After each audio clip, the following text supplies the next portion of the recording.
The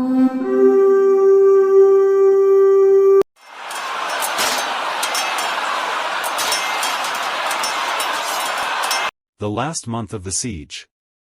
I have led my warriors through storms, across frozen seas, and into battles that no man believed we could survive. But nothing has tested me like this fortress. For 30 days, we have surrounded these walls. Inside hides King Aldric, protected by thousands of soldiers and stone walls too high to climb. This morning, my scouts returned with terrible news. A massive relief army is already marching toward us. They will arrive in 1 month.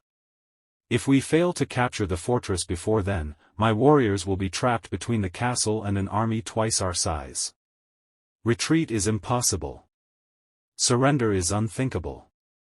Victory is our only path. As I looked across the valley, the fortress stood silent beneath the cold morning sky. The king believed time was on his side. He had no idea. Time had become our greatest enemy. At sunrise, I ordered the first attack. Our shields crashed together as we charged across the frozen field, certain the enemy would break beneath our strength. Instead, they welcomed us with fire. Arrows darkened the sky. Boiling oil poured from the walls. By the time we reached the gates, dozens of my finest warriors lay dead in the snow. I called the retreat before sunset. That night, I studied the fortress from a nearby hill. A castle this strong would never fall through brute force alone. If I wanted the king, I had to make him open those gates himself. So I gave a new order. No one would enter. No one would leave. Every road was blocked. Every supply wagon was burned. Every messenger was hunted.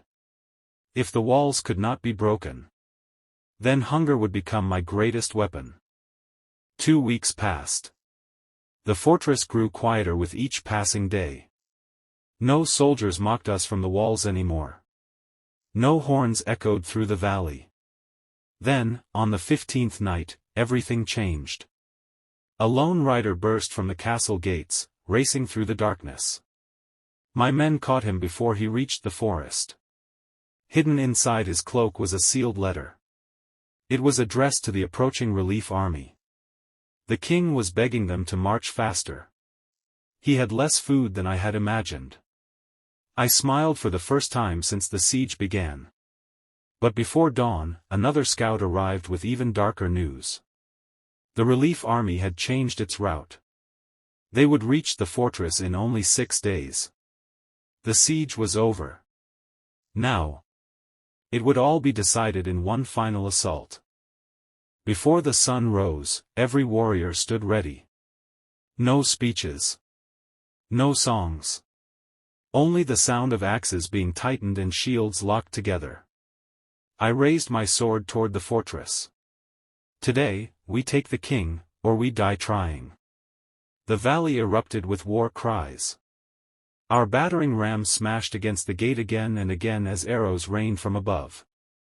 At the same time, my best warriors climbed the northern wall, where the defenses were weakest.